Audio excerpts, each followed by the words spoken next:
On today's show, it's our preview of Darius Garland and what's ahead for the 5th year of Darius Garland's NBA career. We'll talk about that on today's Locked On Cavs. You are Locked On Cavs, your daily Cleveland Cavaliers podcast.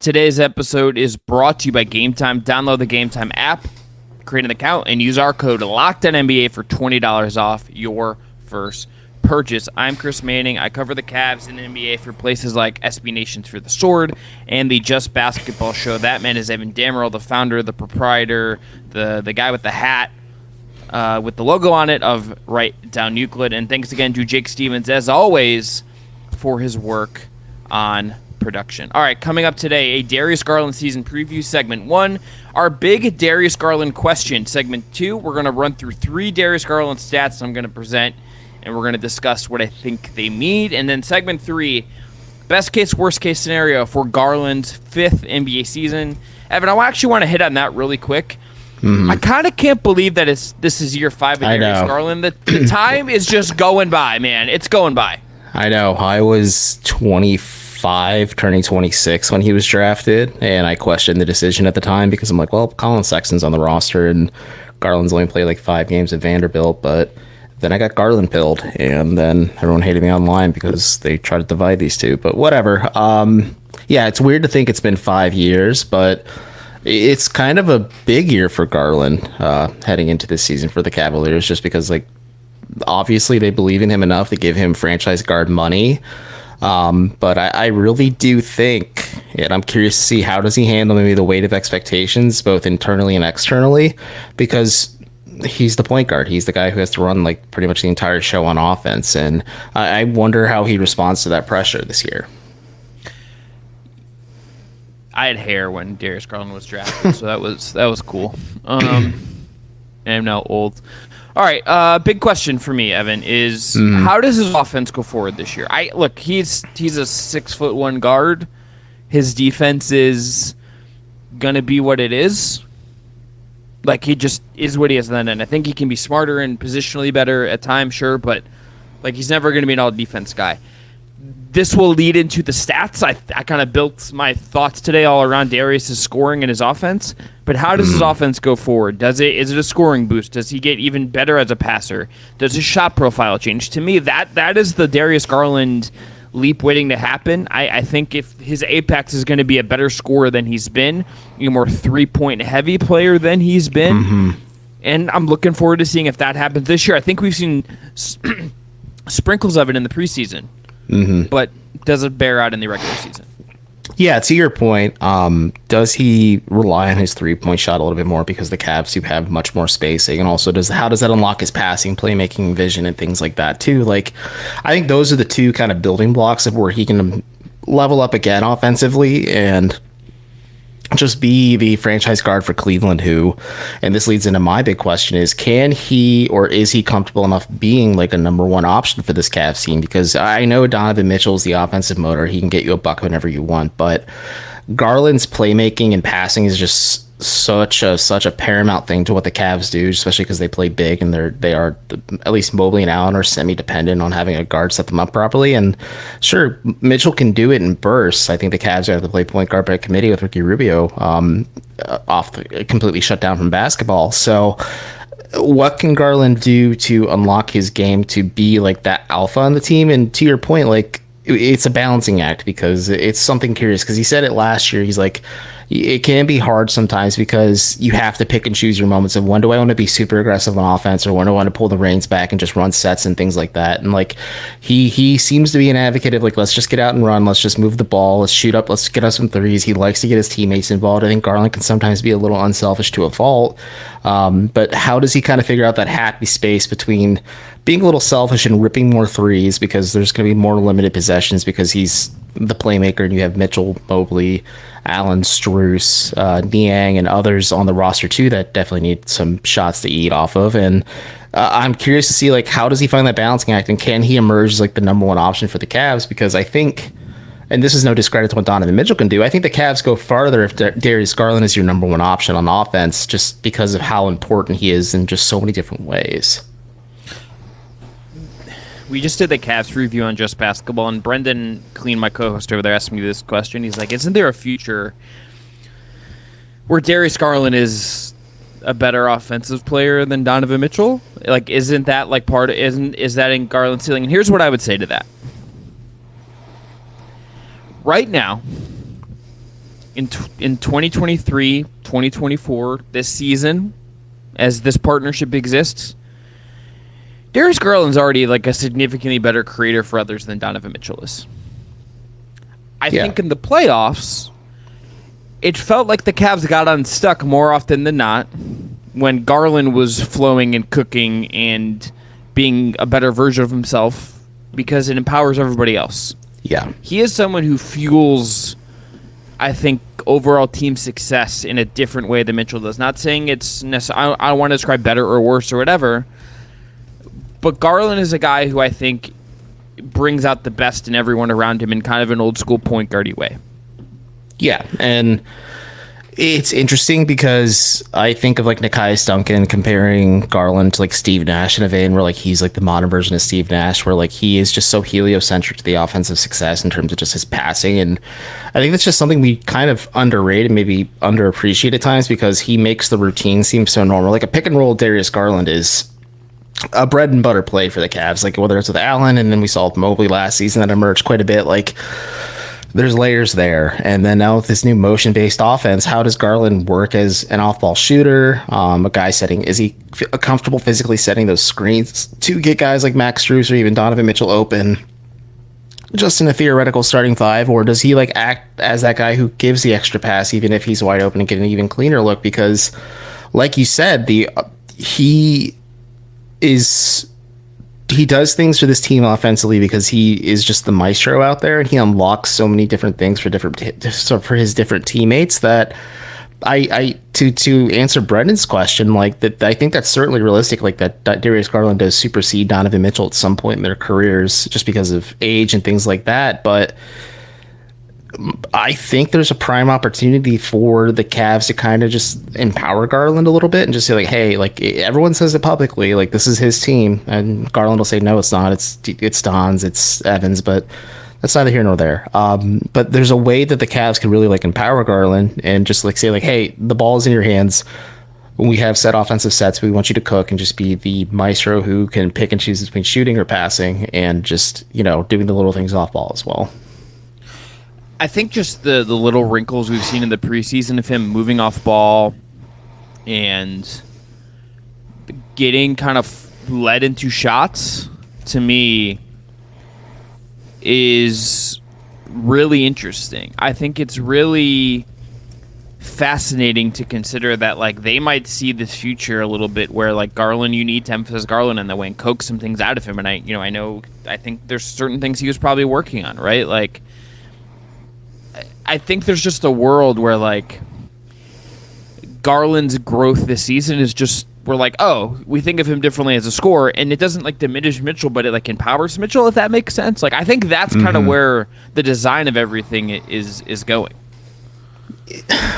Yeah, that's an interesting thought process, and I wonder who has an easier time adjusting to it, because those two, between Garland and Mitchell, had a pretty instantaneous like fit with one another on the floor. Like the concern you and I had leading the last season was kind of mitigated maybe like 10, 15 games into the year, especially when Garland came back from that eye injury. We're like, okay, these two can coexist with one another on the floor. Like they can find ways to pick and choose their shots, and maybe it's your turn, my turn sometimes. But I am curious to see, like, is Mitchell comfortable in that kind of role where like it's Garland's show now and like he has to play more off ball? And I think he has the capability to do so. It's just that might be some of the ironing out process that the Cavs kind of have to go through for the better part of the beginning of the season, whether it's 20, 25, or even 30 games.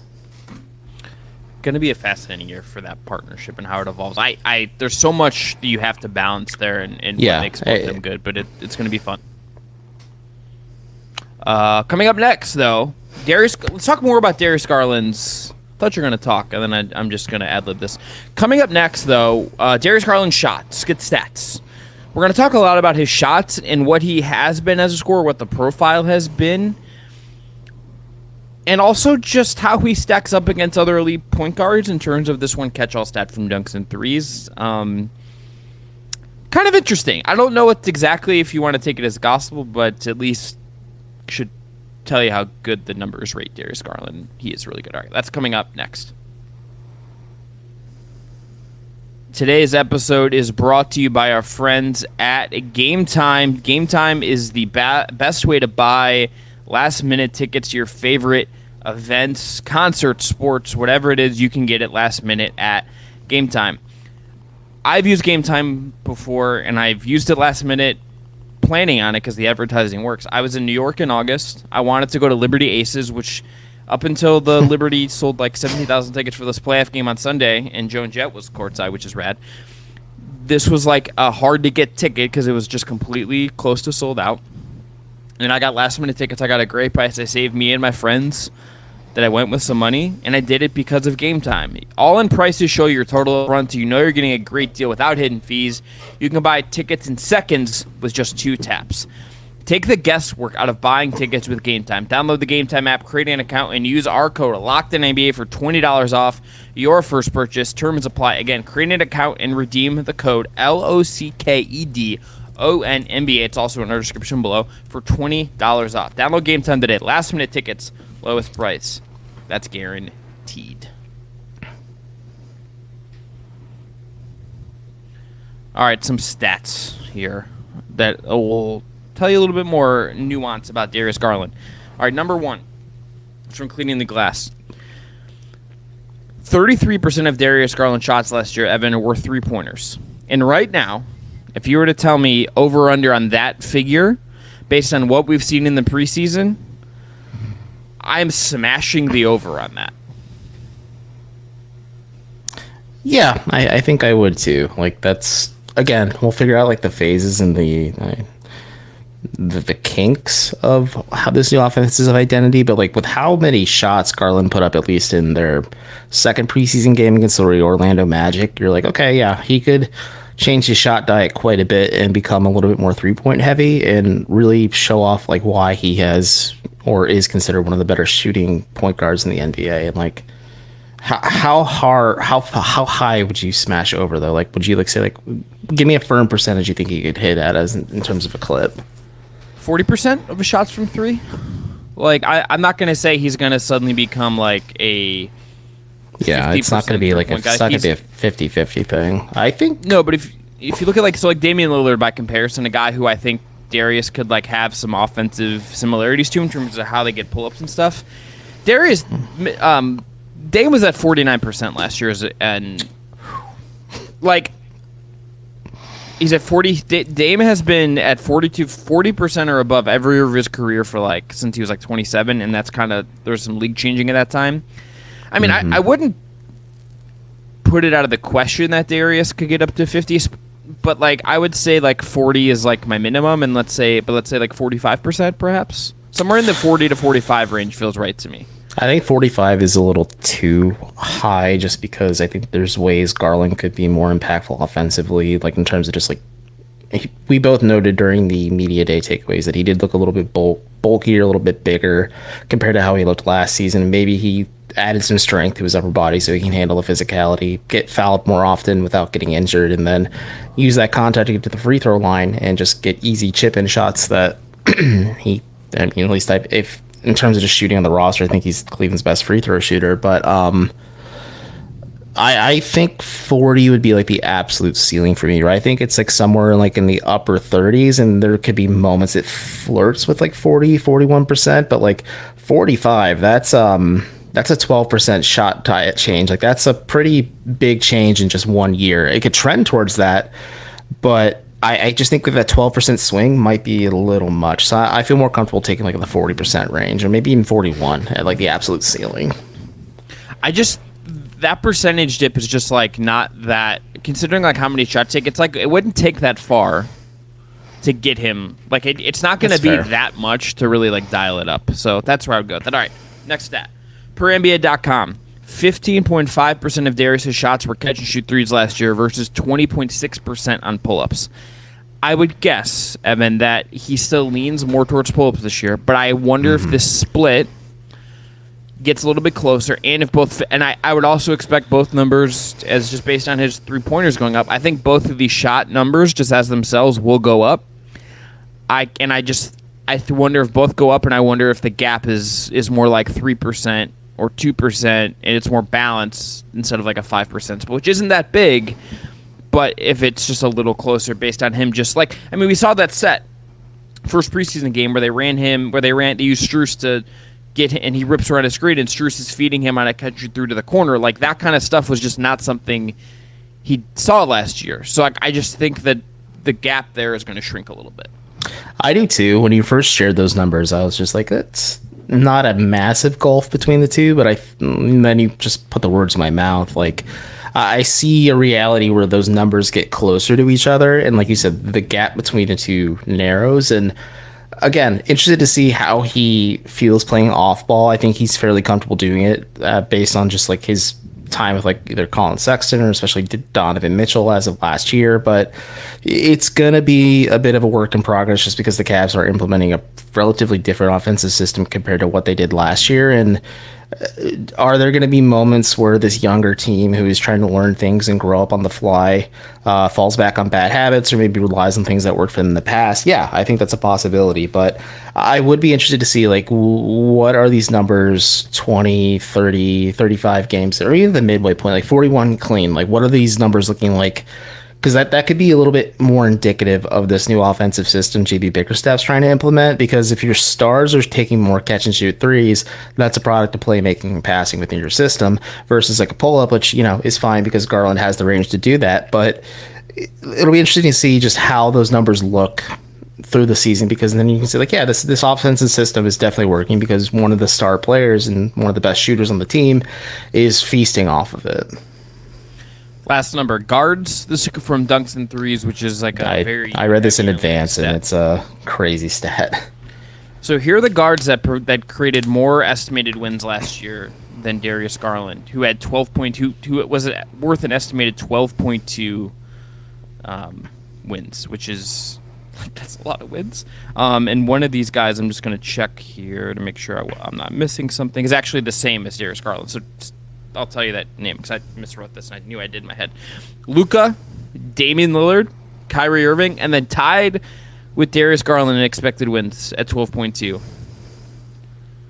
Stephen Curry. This puts some elite company right there. This puts Darius ahead of James Harden, Drew Holiday, Fred VanVleet, Trae Young, Tyrese Halliburton, Spencer Dinwiddie, De'Aaron Fox, John Morant, and Jalen Brunson, among others at the point guard spot. This is not to say vis-a-vis this one stat that Darius is like absolutely better than all the guys he's ahead and he's like at this elite level among like up with Steph, right? So he played more games than Steph last year. He played 13 fewer games than Steph. Like that matters in some of this, right? Like the calculations, like he played 69 games. Nice. Like that's good. You caught it. This is just a to say that like what Darius does, I think rates out is very valuable, and he's really good. And sometimes I just wonder if like he's like maybe not talked about as enough, just for whatever reason. But I think he's just really, really good. And this is a good way just to say exemplify that at one number. I mean, you can already make the argument he's the best point guard in the Eastern Conference just from a pure like contribution standpoint. Like, sure, Jalen Brunson got the Cavs number last year, and people will point to that, and then like Trae Young just puts up insane numbers some nights, and then that's more of a compliment to the Eastern Conference and the NBA in general being so talented at just every position. But if you're looking from like a pure analytical standpoint, just like the old eye test, like it doesn't surprise me that Garland has such a major contribution to winning for the Cavs, just because what he does give Cleveland, like we talked about it in the first segment, is really underrated in terms of just like that playmaking and passing. Like, golly, like the best example of it is the Cavs were able to survive when Garland had that eye injury or just like freak injuries throughout last season because Donovan Mitchell is just a nuclear level offensive threat. But like when you think about the year before Mitchell, when there's no Sexton, there's no Rubio, and Garland was dealing with back issues, the offense completely falls apart because they were so heliocentric to Garland and what he did. And obviously getting Mitchell and adding some of these other players that made Garland's life a lot better and quite literally like took the weight off of his back so it wasn't hurting as bad. But it does crystallize, like, yeah, he is an elite player in a lot of aspects. And like you said, like a lot of people maybe don't talk to him just because, or talk about him rather, just because, Donovan Mitchell is like the casual mainstay attraction for this Cavs team.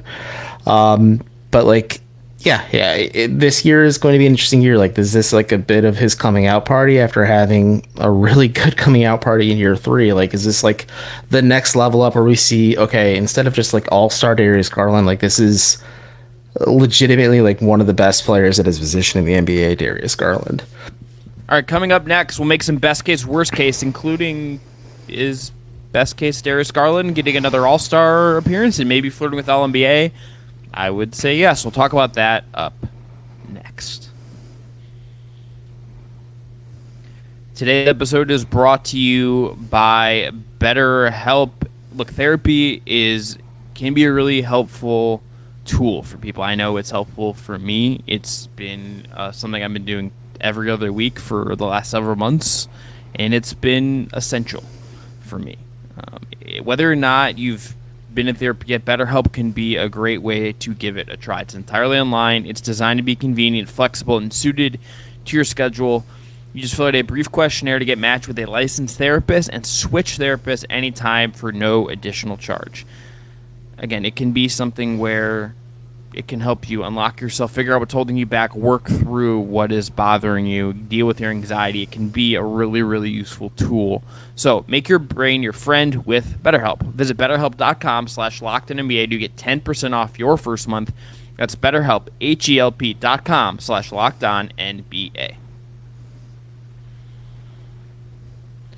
All right, best case, worst case for Darius Garland. We're going to do these as the last segment for a big full episode player previews. And later this week when we do guys like Dean Wade, George Niang, Isaac Okoro, some of the fringe roster guys, or fringe rotation guys, let's say, or non-star players, we'll do this as their season preview. So Karis LeVert, for instance, we'll do as a best case, worst case.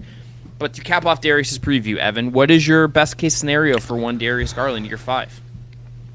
Like I've stressed, does he emerge as the number one threat, and does he become the guy that supersedes Donovan Mitchell in the offensive hierarchy? So like your number one option is Garland, 2 is Mitchell, 3 is maybe Mobley, who's nipping at Mitchell to heels for 2. Then obviously Allen, Strus, etc. After that, like it's more so the flow of the offense at that point. But for me, it's that obviously all-star consideration. It's always going to be tough just because he does share a conference with a lot of talented players across the board, and obviously like things can shift and change. But all-star doesn't really crystallize your overall success during a season. But for me, I think it's just he leads the Cavs to the Eastern Conference Finals. Like I talked about this on the Locked On NBA preview. Like the best course of action for Cleveland is either to like fight as hard as you can during the regular season to get the first seed and avoid Boston, Milwaukee for as long as possible. And I think Garland, if he does level up that way, like that is a way for the Cavs to be the number one team record wise in the Eastern Conference, and then they have an easier path to the Eastern Finals. And I think Garland is going to be the one who spearheads it. So I think for me, like that is where I'd crystallize success in terms of like best case scenario, and also just relatively no freak injuries, good health. I think that's a big thing too with Garland as well, and for any player really, but like Garland especially. And like that just all kind of just amalgamates together and snowballs into the playoffs where it just carries a ton of momentum, and the Cavs kind of just make a statement saying like, okay, last season wasn't a fluke. We aren't like the Atlanta Hawks where like we're nothing, or the Peyton Manning Colts where like it's nothing but regular season success and we flame out in the playoffs. We can actually do some stuff, and it's because of our young superstar point guard. Yeah, I think for me it's all-star appearance, an all-NBA level season, and he feels like the guy that stirs everything for the Cavs. And I think, as it will be the case for everyone, that he's just better than he was in the playoffs last year, that was like a learning experience. You take the punch and then you move on and you get better from it. I think that should be the expectation for Garland. If we're going to talk so highly of him and be so positive about him, I think that has to be an expectation. But I think an all-star appearance, and not maybe a lock to be All-NBA, it's really competitive, especially with the no positions, but he's someone that I think should, if he has the best season he can, could be in the discussion to be on an All-NBA team this year. All right, worst case. I just think this is pretty simple, Evan. It's the scoring leap doesn't come as we think it could, and he just kind of stays as he was last year. This is still a really good player, to be clear. If Darius Garland is just what he was last year with Donovan Mitchell, and that like this is just what he kind of is, that's still a really, really good player. It's like a fringe all-star level guy. But I don't think that last season, that level of play would exemplify the promise and potential I think this guy still has to untap. I agree with you. I think if we see this season with expectations heightened, especially just with comparatively to like Donovan Mitchell's long-term trajectory versus Garland's as just a player in terms of their careers and everything. But I think for me, like if it crystallizes, it becomes clear, like, yeah, he could be a dude who flirts with all-star appearances, but like he is really like, I don't want to say a complimentary guy, but like he fills that vein of like the Drew Holidays of the world, or guys of like that's just that level. Like we're like, yeah, they can be a difference maker for a team, especially in certain situations or in certain matchups or just anything in between. But they're not the superstar that can put the team on their back and quite literally carry them when they need to. And like we've seen Garland do it at times, but now with expectations so high and everything kind of clicking, like I think that's going to be it. And for me, in terms of just like worst case scenario, it's like obviously injuries, because last year was a lot of freak injuries, whether it was the eye stuff or just like random aches and pains or like the back problems 2 years before that as well. But more than that, it's a combination of that, and you don't see like him and Mitchell kind of like grow upon that success, because something at least that the Cavs have a leg up on compared to like the Celtics who just got Drew, or the Bucks who just got Dame, and who knows what the Sixers are going to do if they trade James Harden or not. But like the Heat are better too. But at least the Cavs compared to like Boston and Milwaukee, they have a year's worth of experience after getting their superstar player like the Cavs did with Donovan Mitchell. So like they have that familiarity and continuity to kind of build upon that. But if we don't see like growth from that pairing, and Garland's kind of the one who is not showing the growth more than Mitchell, that's your worst case scenario, and you're just like, oh shoot, well, this team can only go so far just because like they can't get past teams that are just like absolutely loaded like Milwaukee. I mean, look, I think there's a chance like they might just like not be better than the Bucks or the Celtics anyway. But I understand. I agree. That's why I didn't say NBA Finals is like their ceiling. I think they're sealing the season if Garland does what I think he is capable of doing, is a conference finals appearance. But then you run into Boston or Milwaukee, with Milwaukee probably being the worst draw of the two. And then you just grow upon that experience. And it's a much different tonal shift compared to getting spanked by the Knicks in 5 games in the first round last year. Yeah, if there's anything that ends like last year, then that's just that's probably the worst. That's worst case scenario for the like not even just players. That's the entire team. If it goes up in smoke like last year, there will be holes, probably wholesale change at the top, and would not be surprised if Mitchell's just like, I'm good, and the Cavs end up trading him. Yeah, that's we'll not go full doomsday until it presents us in that sense. All right, that's going to be it for this today's episode. We'll be back tomorrow. We are going to do a 1-segment recap of the Cavs preseason game. It's just not a game that I based on level of talent, is going to be worth 3 full segments. The reality of preseason against an Israeli team that's like going to be like competitive, but like Cavs will beat them. And we're going to talk to 2 season previews coming up. Not so fast, my friend. Remember when the Suns lost to an international squad and it was a huge upset? Crazier things have happened. But I would not be. I will tattoo. I will not do that. Actually, I can't. Yeah, say don't do that to yourself. For what it's worth, Ben Simmons almost had a triple-double at halftime against the same Maccabi squad the Cavs were hosting on Monday. He's looked good in the preseason. Oh, he's looked great. And I'm happy for Ben Simmons. Like Ben Simmons is a good player, just as like because he scratches an itch for me in terms of just like players. So if he's doing well, it's good with me. Yeah. So have that 2 player previews. Let you guess who. Talk about that on tomorrow's show. Talk to you then. Thanks again to Jake Stevens, as always. Enjoy the hoops.